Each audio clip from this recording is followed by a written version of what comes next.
ಚಾಮರಾಜನಗರ ಜಿಲ್ಲೆಯ ಗುಂಡ್ಲುಪೇಟೆ ತಾಲೂಕಿನ ಹುತ್ತೂರು ಮತ್ತು ಕಿಲಗೆರೆ ಕೆರೆಗಳಿಗೆ ಜಿಲ್ಲಾಧಿಕಾರಿ ಶ್ರೀ ರೂಪಾ ಭೇಟಿ ನೀಡಿದರು. ನಂತರ ರೈತರ ಸಮಸ್ಯೆ ಆಲಿಸುವಂತಹ ಜೊತೆಗೆ ಕೆರೆಗಳಿಗೆ ನೀರು ತುಂಬಿಸುವಂತಹ ವಿಚಾರವಾಗಿ ಅಧಿಕಾರಿಗಳಿಂದ ಮಾಹಿತಿ ಪಡೆದರು.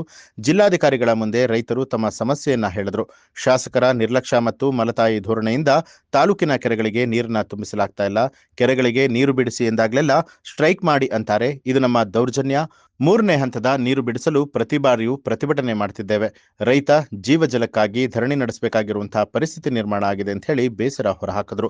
ಸ್ಥಳದಲ್ಲೇ ನೀರಾವರಿ ಇಲಾಖೆ ಅಧಿಕಾರಿಗಳನ್ನ ತರಾಟೆಗೆ ತೆಗೆದುಕೊಂಡ ಜಿಲ್ಲಾಧಿಕಾರಿಗಳು ರೈತರಿಗೆ ಅಗತ್ಯ ಮಾಹಿತಿ ನೀಡುವಂತಹ ಕೆಲಸವನ್ನ ಮಾಡಿ ಕರೆ ಸ್ವೀಕರಿಸದೆ ಬೇಜವಾಬ್ದಾರಿತನವನ್ನ ತೋರ್ತಾ ಇರುವಂತದ್ದು ಸರಿಯಲ್ಲ ಅಂತ ಹೇಳಿ ಗರಂ ಆದ್ರು. ನಂತರ ಜಿಲ್ಲಾಧಿಕಾರಿಗಳು ಕಿಲಗೆರೆ ಹಾಗೂ ಹುತ್ತೂರು ಕೆರೆಗೆ ನೀರು ತುಂಬಿಸುವುದಕ್ಕೆ ಕ್ರಮವನ್ನ ಕೈಗೊಳ್ಳಲಾಗುತ್ತೆ ಅಂತ ಹೇಳಿ ಹುತ್ತೂರು ಕೆರೆಗೆ ನೀರು ತುಂಬಿಸಲು ಕ್ರಮ ಕೈಗೊಳ್ಳಲಾಗುತ್ತೆ, ರೈತರು ಆತಂಕ ಪಡುವಂತ ಅಗತ್ಯ ಇಲ್ಲ ಅಂತ ಹೇಳಿ ಭರವಸೆ ಕೊಟ್ಟರು.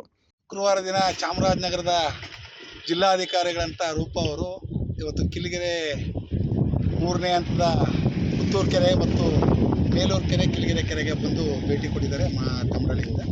ಬಂದಂಥ ಸಂದರ್ಭದಲ್ಲಿ ಈಗ ಕೆಲವು ವಿಚಾರನ ನಾನು ಫಾಲೋ ಅಪ್ ಮಾಡ್ತೀನಿ, ಕೆಲವು ವಿಚಾರಗಳು ಗೊತ್ತಿಲ್ಲ ನನಗೆ, ನಾನು ಹಿಂದೆ ನಡೆದಿರೋದು ಗೊತ್ತಿಲ್ಲ. ಈಗ ನಾನು ಮುಂದೆ ಇದನ್ನ ಎಲ್ಲ ಕೆರೆಗಳಿಗೂ ನೀರು ತುಂಬಿಸ್ಕೊಡೋ ಯೋಜನೆ ರೂಪಿಸ್ತೀನಿ. ಈಗ ಅರ್ಜೆಂಟ್ಗೆ ಮತ್ತು ಕಿಲಗೆರೆ ಮತ್ತು ಮೇಲೂರು ಕೆರೆಗೆ ನಾನು ನೀರು ತುಂಬಿಸ್ಕೊಡ್ತೀನಿ ಅಂತ ಒಪ್ಪಿಗೆ ಕೊಟ್ಟಿರೋದ್ರಿಂದ ಈ ಮಾಧ್ಯಮ ಮಿತ್ರರು ಹಾಗೂ ಕಲ್ಲು ವಿಚಾರನೂ ಸಹ ಮಾತಾಡಿದ್ದಾರೆ. ಆದರೆ ಕೆಲವು ವಿಚಾರ ಇನ್ನೂ DC ಈಗ ಬಂದಿರೋದು ವಾಸ್ತವವಾಗಿ ನಾನು ಜನವರಿಯಿಂದ ಕೆಲವು ವಿಚಾರಗಳು ಗೊತ್ತಿಲ್ಲ, ಇದನ್ನು ಮಾಹಿತಿ ತಕ್ಕಂತೆ ಅಂತ ಹೇಳಿದ್ದಾರೆ.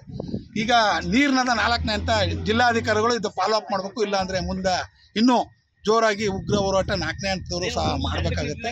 ಈಗ ಹಿಂದೆ ಇದ್ದಂಥ ಜಿಲ್ಲಾಧಿಕಾರಿಗಳು, ಜಿಲ್ಲಾ ಉಸ್ತುವಾರರು, MLAಗಳು ಎಲ್ಲ ಒಪ್ಕೊಂಡು ಹೋಗಿದ್ರು ಸಹ ಇದನ್ನ ನೀರಾವರಿ ಇಲಾಖೆ ಇಂಜಿನಿಯರ್ಗಳು ಅವ್ರಿಗೆ ದಾರಿ ದಿಕ್ತಪ್ಪಿಸ್ತಾ ಇದ್ದಾರೆ. ಈಗ ಬಂದಿರೋಂಥ ಜಿಲ್ಲಾಧಿಕಾರಿಗಳು ಅದನ್ನ ಆ ದಾರಿ ದಿಕ್ತಪ್ಪಿಸಬಾರ್ದು, ಆ ದಾರಿನ ಸರಿದೂಗಿಸ್ಕೊಂಡು ಜಿಲ್ಲಾಧಿಕಾರಿಗಳು ಮುಂದುವರಿಬೇಕು ಅಂತ ಹೇಳ್ತಾ ಈ ಭಾಗದಲ್ಲಿ ಇನ್ನು ಒಂದು ವಾರದ ಅವಕಾಶದಲ್ಲಿ ಕೆರೆಗೆ ನೀರು ತುಂಬಿಲ್ಲ ಅಂದರೆ ಕಿಲಗೆರೆಯವರು ಮತ್ತು ನಾವುಗಳು 4ನೇ ಹಂತದವರು ಮತ್ತು 3ನೇ ಹಂತದವರು ಸೇರಿ ಇಲ್ಲಿ ಉಗ್ರ ಹೋರಾಟ ಮಾಡಬೇಕಾಗುತ್ತೆ ಅಂತ ಈ ಸಮಯದಲ್ಲಿ ನಾವು ಹೇಳಕ್ಕೆ ಬಯಸ್ತೀವಿ.